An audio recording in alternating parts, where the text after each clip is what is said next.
now gives me great pleasure to invite Ambassador Lauder to address you.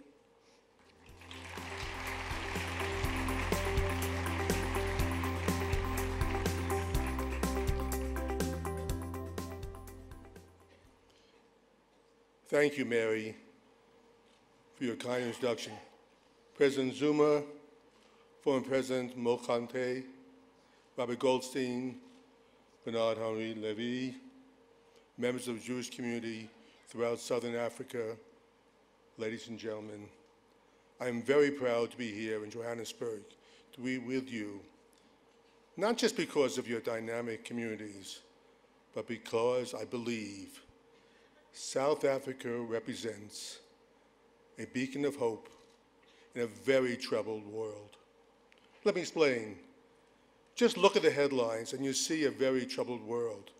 I don't have to remind you of the ongoing human disaster in the Middle East.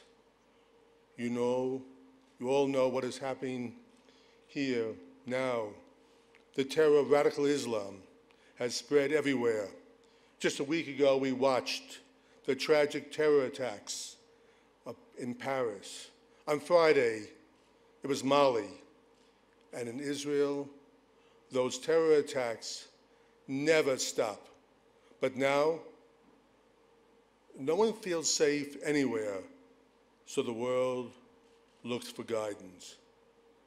We look to conflicts that were peacefully resolved. Sadly, there are few.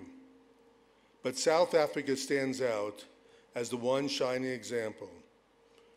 President Zuma, members of the Jewish community, South Africans, you rise above all others as a beacon of hope, of reconciliation. Yes, you had the brilliant direction of Nelson Mandela and the strong continued leadership from President Zuma. But in the end, it was all South Africans who decided enough, enough hatred, enough division, enough violence. South Africans wanted better lives for their children and their grandchildren. So the difficult process of compromise and reconciliation was achieved. Today, the world needs to learn your important lesson. I hope South Africa will offer the guidance to all of us that we desperately need. This meeting in Johannesburg could not come at a more important time because the Jewish people and the African people have a long and shared history. Israel's fourth Prime Minister, Golda Meir, once said that there is not one people on earth who have suffered more over the centuries than the Jews, with the possible exception of the African people. I think this is true. Both people, Jews and Africans, have suffered from terrible discrimination, and both people fought that discrimination together. It is written that although Nelson Mandela and Martin Luther King never met, they fought for the same cause on two different continents. Mandela lived to see his dream. King did not. I am old enough to remember Martin Luther King and the civil rights movement in the United States. I know there were rabbis who marched arm in arm with Martin Luther King. I know that young Jewish people demonstrated in the 1960s to end segregation in the American South. And sadly, I know that young Jews and young blacks died together in that struggle to free a people. It was the same here in South Africa. Just as Jews helped in the US, South African Jews helped Nelson Mandela. Nelson Mandela's lawyer in the Rivonia trial were Jewish. The other defendants on trial with him were Jewish. Names like Helen Sussman and Joe Slovo, and the first man to hire Nelson Mandela was Lazar Sidelsky. These were all Jewish people who stood by Nelson Mandela and the struggle for freedom. At the same time, we must be honest, not all Jews helped when they could have.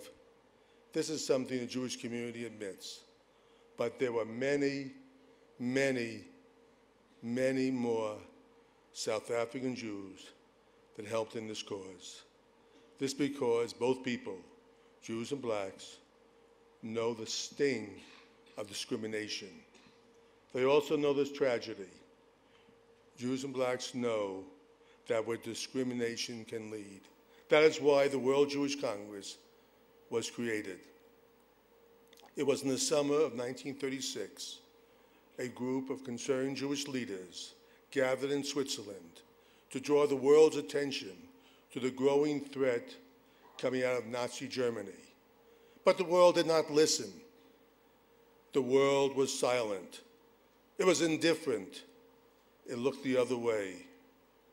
2 weeks ago, we passed the 77th anniversary of Kristallnacht. On that night, November 9th, 1938, Hitler launched anti-Jewish riots throughout Germany and Austria. In English, Kristallnacht means night of crystal. Why would such a terrible night have such a poetic name? Because there was much broken glass in the streets from the windows of the Jewish shops and homes that were ransacked, that looked like crystals sparkling in the moonlight. Jews were beaten in the streets, businesses were destroyed, and over 1,000 synagogues were burned to the ground. But the worst part was once again the world's reaction. Again, we saw indifference. We saw silence. The world looked the other way. And Hitler understood he could do whatever he wanted with the Jews. The world would not say anything. If you want to know when the Holocaust began, it began on November 9th, 1938. It began on Kristallnacht. Yes, Jews know where silence will lead. We learned that lesson the hard way, and we will never, never be silent again. The World Jewish Congress has been fighting silence and indifference since it began in 1936. We are the diplomatic arm of the Jewish people throughout the world. We represent Jewish people in over 100 countries on every continent. Many of these communities are not large. I know that some of you come from small communities in Botswana, in Kenya, in Mauritius, Mozambique, Namibia, Swaziland, Zambia, and Zimbabwe. But you should know that we watch over every Jewish community, no matter the size. We meet with the leaders of every country, and when Jews face problems, we are the first to step in and help. But this is a two-way street. We also need you to come to us whenever there is anything we can do to help you. There is no other Jewish organization that has this role. We've also been a strong advocate for the rights of Jews to live peacefully and safely in Israel. We condemn terrorist groups like Hamas and Hezbollah, which have absolutely no intention of living alongside a Jewish state. How do we know this?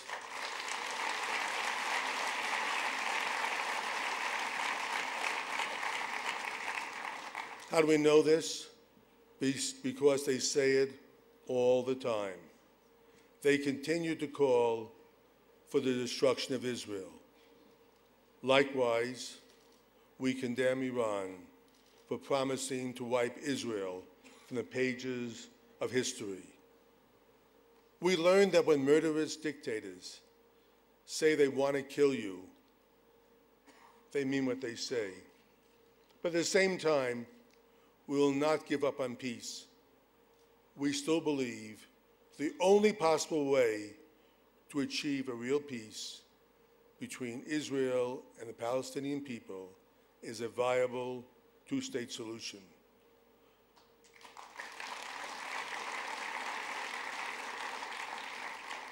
Two states for two people, the Jewish state of Israel and a viable Palestinian state for Palestinians, living side by side in peace and security. I was on the White House lawn when Yitzhak Rabin and Yasser Arafat signed the peace treaty. And I remember the joy and the elation that everyone felt that day. This is what drives me. But I'm not naive. I'm aware of the difficulties. I believe South Africa can engage all parties and explain why violence must be rejected.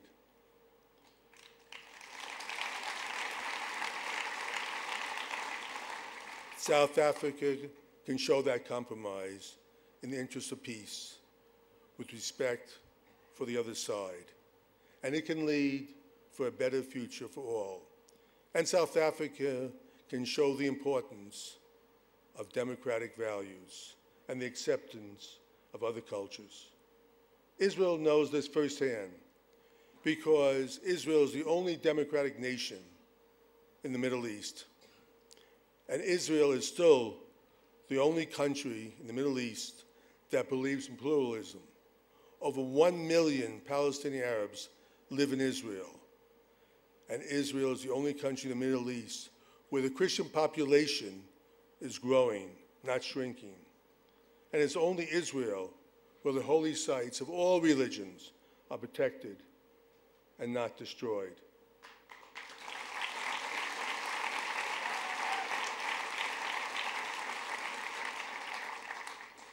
Only since Jerusalem was united in 1967 could all three religions, Jews, Christians, and Muslims, pray at their holy sites.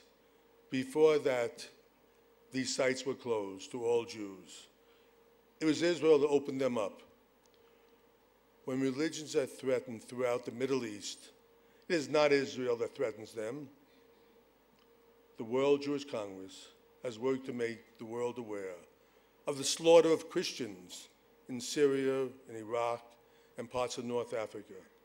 I personally got involved because I was appalled at the world's silence and its indifference as hundreds of thousands of Christians have been murdered and forced to flee their homes. In Bethlehem, the Christian population was once over 80%, and today it is less than 15%. As I've said, Jews know all too well what can happen in the world of silence. We learned that lesson the hard way. That is why we've taken up the cause of our Christian brothers and sisters.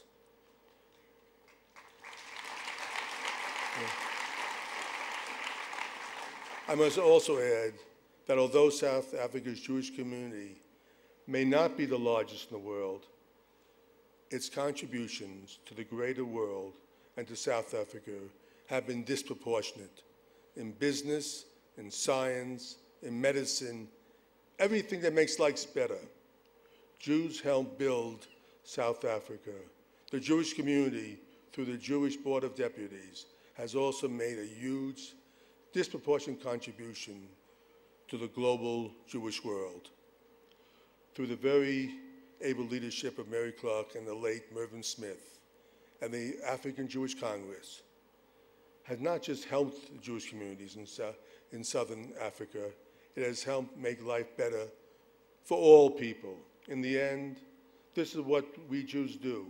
This is always our strong focus on life, on helping all people live better lives. Think about it for a second. Israel is a country of 8 million people. But when the world needs agricultural innovation, it looks to Israel. When the world needs water, it looks to Israel. When the world needs technology, it looks to Israel. And it looks for Israel for the medical breakthroughs that are saving lives everywhere.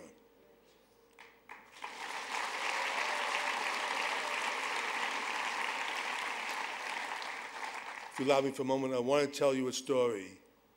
I was recently asked at a press conference in Rome after we met with the Pope about the boycott against Israel doctors. There was a reporter from England who asked me the question. And I told the reporter, if those seeking the boycott of doctors have a child with a heart problem or cancer, would they boycott the medical breakthroughs coming out of Israel to save their child? He was speechless. Israel shares this with everyone. Israel is open to everyone. Israel is not the apartheid state.